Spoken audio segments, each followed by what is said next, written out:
Ladies and gentlemen, welcome to Talk Spicy.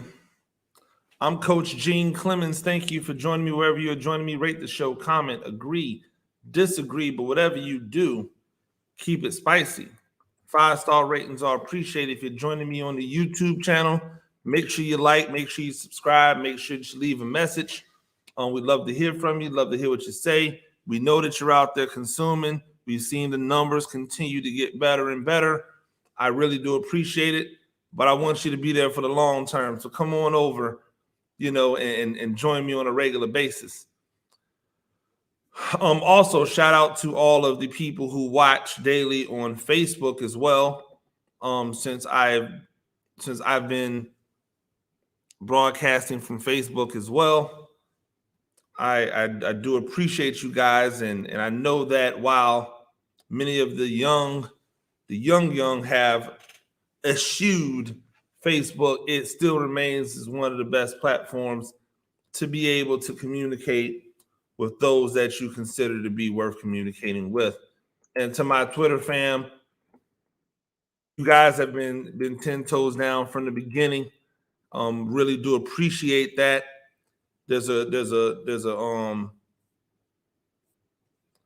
There seems to be an assault on real going on, and I do appreciate the fact that you guys know that when I come on here and I'm talking, I'm gonna keep it real.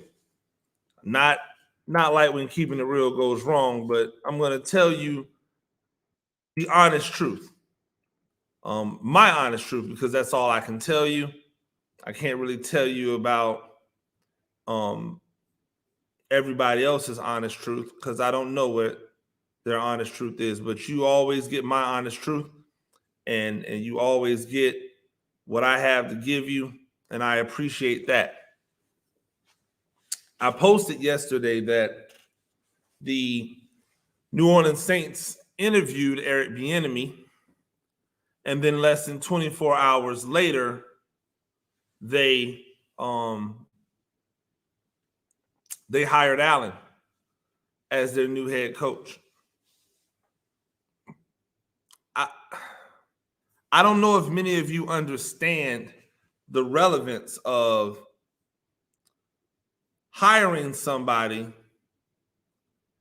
or interviewing somebody one day, then hiring somebody else the next day, but it doesn't matter what went into the decision. It makes it seem as if the person that you hired, the person that you interviewed last was not actually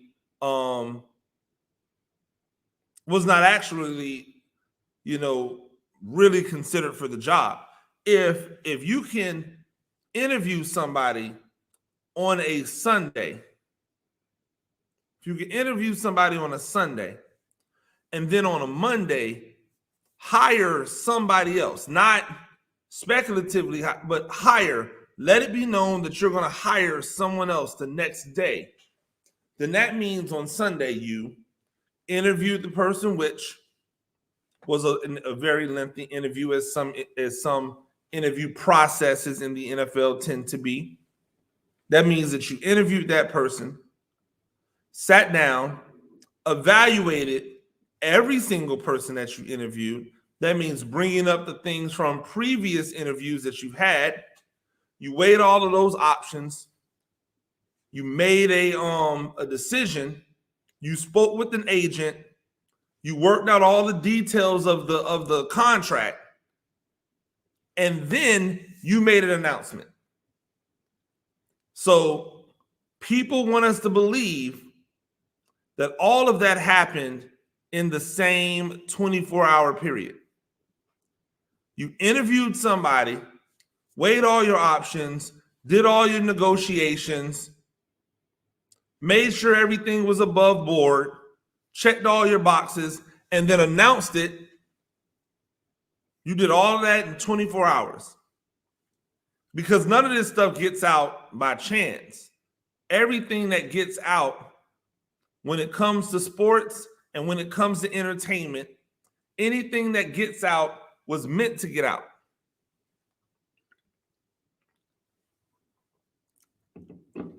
So I felt bad for Eric Bienemy. Why? How can you not feel bad for Eric Bienemy? Every time Eric Bienemy is up for a job, everybody brings up all of the negative. Not everybody. A lot of people bring up all the negatives. Like, who else does that happen to? What other coordinator, successful coordinator, have you ever seen in the NFL where every single time their name comes up in a discussion for a head coaching job, these same journalists all pull out the playbook of why this person is not good for the job? Here's the Eric Bienemy playbook.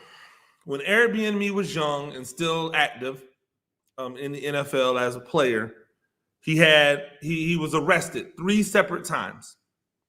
Because let's just get all of this out here. He was arrested 3 separate times. The last time was in 1998. It is 2022.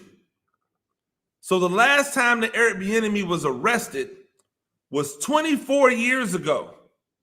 And this man is still paying a debt, right? By the way, the debt that he's already paid has already gone to counsel, and he's already had his life stalled in a manner because of it. He's worked his way back. That's the first thing they bring up. Well, with his past arrest record, teams don't feel good about it. Well, again, when is a person supposed to get the opportunity to show that he's been redeemed? If 24 years with no legal transgressions isn't long enough to prove that you're a different person now, 24 years later, then what are we talking about? Like, when is that ever? If 24 years is not enough time, then there is no amount of time. What people are actually saying is that he's never going to have the chance to be a head coach because those 3 things eliminate them, right? The second thing they bring up, well, he's not really the offensive coordinator. This is a slap in the face. This is the assault. So the first thing is assault on who he is as a person, right? His character. Then the second assault is the assault on his intelligence, right? His intelligence. That's what the second assault is. Because now they say, well, he's not really the offensive coordinator. He doesn't call the plays. Andy Reid calls the plays. Essentially saying that Andy Reid, who has come out and said that Eric Bienemy calls the plays, is just lying. That's essentially what he's saying. Like, what they're talking about is they essentially think that Andy Reid is lying.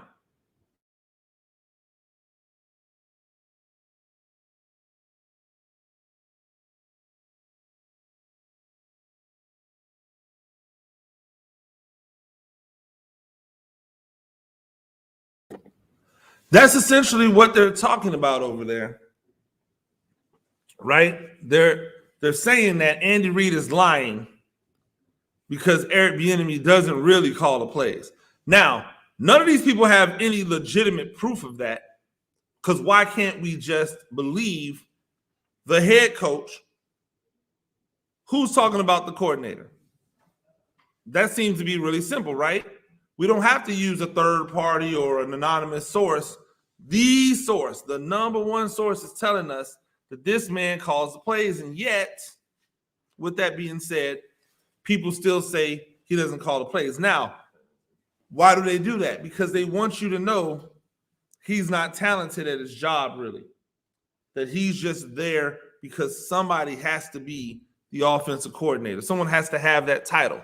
But we know in New England, nobody actually has to have that title because in New England, there's no defensive coordinator. Right? So, check it out. They've assaulted him as a character. They've assassinated his character. They've assassinated his ability to his intelligence at the game, right? Because he's not actually the play caller. Then they assault or assassinate his abilities as a leader. Oh, well, he doesn't interview well. He doesn't interview well. Well, I think about that and I go, what do you do with the person who doesn't take tests well? I teach for a living. What do you do with the person who doesn't take tests well? Does that mean they're not intelligent? Does that mean they don't understand the content? Or is it a situation where something happens to them where they just don't succeed on test? I don't know what the answer is. Neither do they. But they say he doesn't test well. He doesn't interview well, right? Well, okay, cool. He doesn't test well. He doesn't interview well. Well, let's roll with that for a second. I'm trying to figure out the interview that some of these other coaches did that had to be good. Because when we listen to half, not one or two or three, when we listen to half of the people talk, they don't sound like leaders. A lot of these coaches don't sound good when it comes time to speak.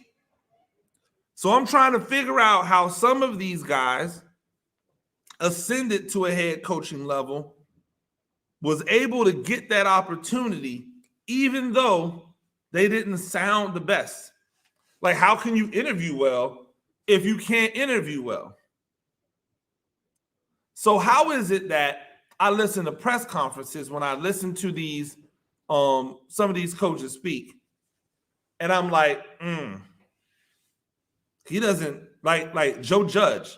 Joe Judge has never been impressive in an interview. He's never been impressive in an interview that I have seen. And I've seen a lot of interviews because I write for the Giants. He's never been impressive.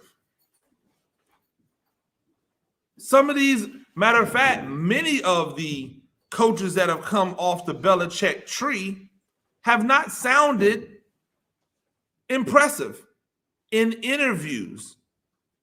These are in media interviews, not interviews for a job, not interviews where you're trying to when somebody's trying to figure out whether you should be the face of an organization. These are just, hey, tell us about practice today. Hey, what's going on with these players? Hey, what happened to the adjustments in the game? Some of these guys have not sounded impressive in those innocuous things, and that has to do directly with the job. Yet, I'm supposed to believe that they sounded good in an interview for a head coaching job in the National Football League? That doesn't make any sense. So they talk about they assassinate his character, they assassinate his intelligence, and then they assassinate his ability as a leader. So now they've covered all three things that you have to have or be stellar at one of those three in order to get a head coaching job. No wonder why he doesn't get hired. There's something called Occam's razor. I don't know if you know what it means, but Occam's razor is a principle theory when it comes to evaluation. It essentially says that when all things are equal, the easiest or most or the easiest or simplest explanation is usually the truth. So I was having an exchange yesterday on Twitter with Benjamin Albright, a guy who is very polarizing, always seems to have inside information across the league, even though it's hard to really understand how he has such access and has not ascended to a certain level that someone of that access level would have. And so I said something. He was talking about he ran a playbook, and I like Ben. I don't have anything against him. But he ran that playbook: arrest, not interviewing well, doesn't call the plays. I think at one point he said, "Well, you know, the situation with Matt Nagy in Chicago didn't help him because that was another offensive coordinator under Andy Reid that did not succeed." And I went, "That's a good point." But then he said something. He said, and I said, "So you're telling me that all of these things, okay, they also bring up the Colorado stuff as well, which I don't actually understand why that has anything to do with Bienemy, but okay." He wasn't the head guy. They say his play calling was bad, but your play calling is really only bad when you don't have talent. And Colorado hasn't had talent in God knows how long. Such a terrible university for football over the past, I don't know how many years. Anyway, so then I said, so what you're telling me is that he's good enough to be, he's okay to be an offensive coordinator, but when it comes to head coach, that's too hot. And then he says, 14 teams have said so.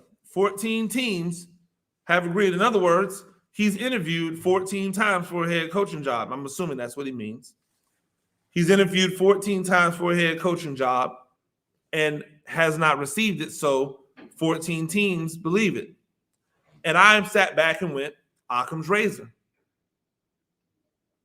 All of these people claiming to have this insider information, all these people claiming to know what the real reasons are on the inside. They are taking essentially the easiest solution and saying that it's the truth. And guess what? I can't be mad at them. I can't, because it makes sense. The simplest solution is the right one. When in doubt, the easiest solution is the right solution. So I'm okay with that. But if that's the case,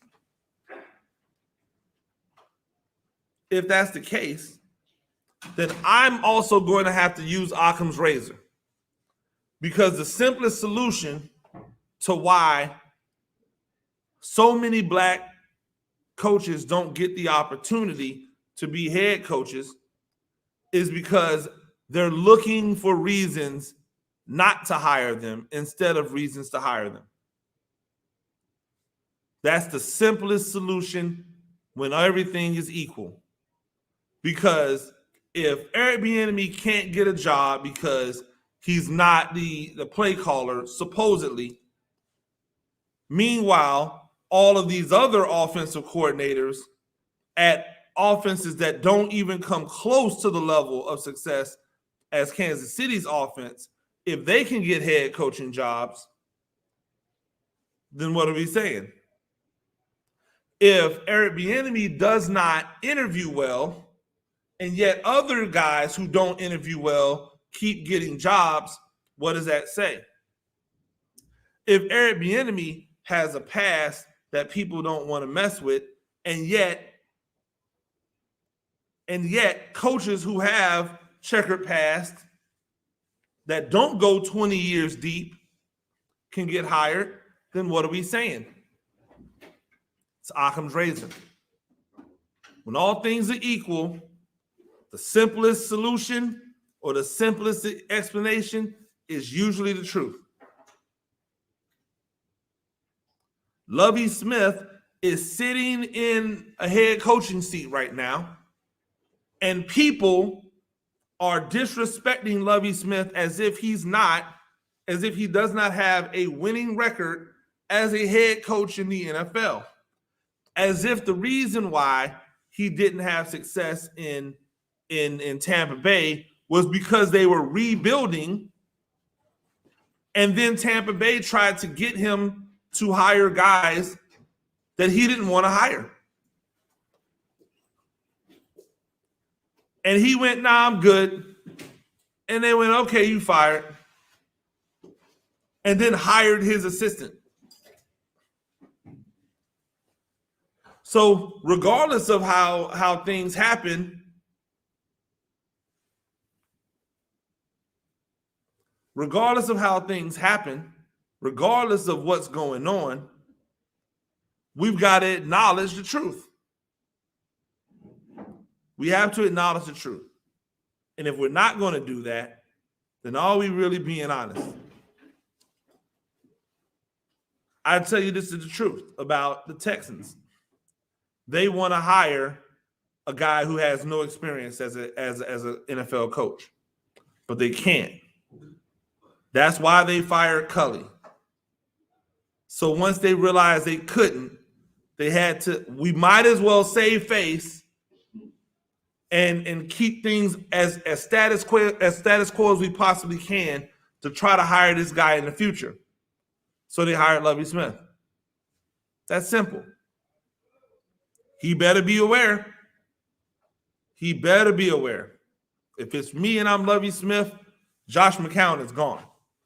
Not because I don't like him, but because I don't need anybody else trying to stab me in the back or be working against me behind the scenes because of what the front office wants to do with them in the future. It's not going to work. But we'll see. Ladies and gentlemen, that's Talk Spicy. I'm Coach Gene Clemens. We do this thing a few times a week. Rate the show, comment, agree, disagree. But whatever you do, keep it spicy. 5-star ratings are appreciated. If you're joining me on the YouTube channel, you know what to do. Till next time. Peace.